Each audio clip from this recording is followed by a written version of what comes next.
قرآن پر ہونے والے اعتراضات کے جائزے کے سلسلے میں اب ہم ان اعتراضات تک پہنچتے ہیں جو خواتین کی عزت و کرامت کو نظر انداز کرنے اور انہیں محض ایک ذریعہ سمجھنے کے حوالے سے پیش کیے جاتے ہیں۔ اس دعوے کے لیے مختلف مثالیں دی جاتی ہیں۔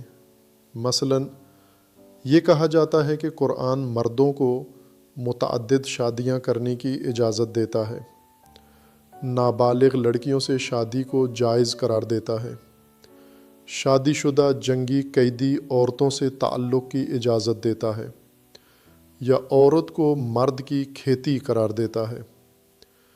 یہی مثالیں قرآن میں عورت کے بارے میں ایک ابزاری تصور کے طور پر پیش کی جاتی ہیں۔ ہمیں دیکھنا ہوگا کہ کیا واقعی قرآن یہ باتیں کہتا ہے یا یہ سب غلط فہمیاں اور وہ مشہور تصورات ہیں جو مسلمانوں میں رائج ہو گئے ہیں۔ اس کے لیے ضروری ہے کہ ہم خود قرآن کو غیر جانبداری اور دقت کے ساتھ پڑھیں۔ اس حصے میں ہم دو موضوعات کا جائزہ لیں گے: تعدد ازدواج اور کم عمری کی شادی۔ پہلا سوال یہ ہے کہ کیا قرآن نے مردوں کو 4 شادیاں کرنے کی اجازت دی ہے یا انہیں اس کی ترغیب دی ہے؟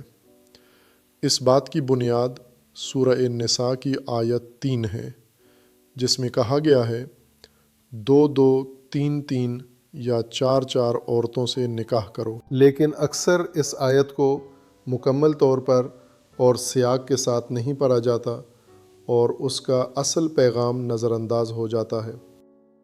اگر ہم آیت کو شروع سے پڑھیں تو معلوم ہوتا ہے کہ اس کا آغاز یتیموں کے حقوق سے ہوتا ہے۔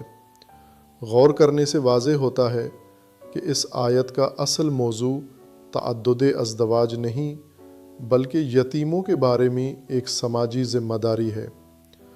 آیت یہ بتاتی ہے کہ اگر تم یتیموں کے بارے میں انصاف نہ کر سکو تو ایسی عورتوں سے نکاح کرو جو تمہارے لیے مناسب ہوں، 2 3 یا 4 تک۔ یعنی تعدد ازدواج کو ایک عمومی حکم کے طور پر نہیں بلکہ ایک مخصوص سماجی مسئلے کے حل کے طور پر بیان کیا گیا ہے۔ اس کے فوراً بعد آیت خبردار کرتی ہے کہ اگر تمہیں خوف ہو کہ تم انصاف نہیں کر سکو گے تو صرف ایک ہی بیوی پر اکتفا کرو۔ کیا یہ اس بات کی طرف اشارہ نہیں کرتا کہ اصل ترجیح ایک ہی شادی ہے اور متعدد شادیاں ایک استثنائی صورت ہیں؟ آیت کے آخر میں بھی یہ کہا گیا ہے کہ ایک ہی بیوی رکھنا اس بات کے زیادہ قریب ہے کہ تم ظلم اور ناانصافی سے بچو۔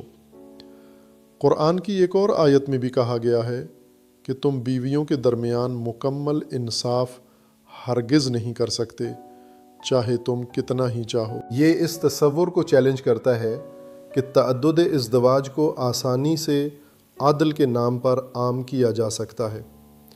اس طرح قرآن کا مجموعی رجحان ایک زوجگی کی طرف دکھائی دیتا ہے۔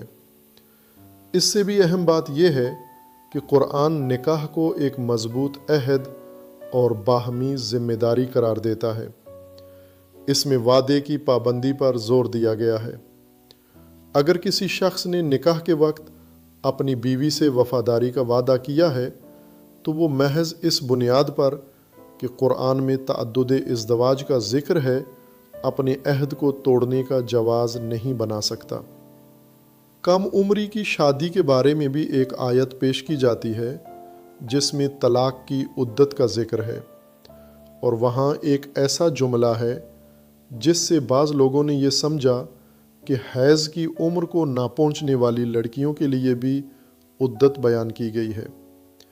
اسی بات کو یہ کہنے کے لیے استعمال کیا جاتا ہے کہ قرآن نابالغ لڑکی سے شادی کو جائز قرار دیتا ہے، لیکن دوسری آیات میں قرآن نکاح کے لیے بلوغت، سمجھ بوجھ اور ذمہ داری کی صلاحیت کو شرط کے طور پر پیش کرتا ہے۔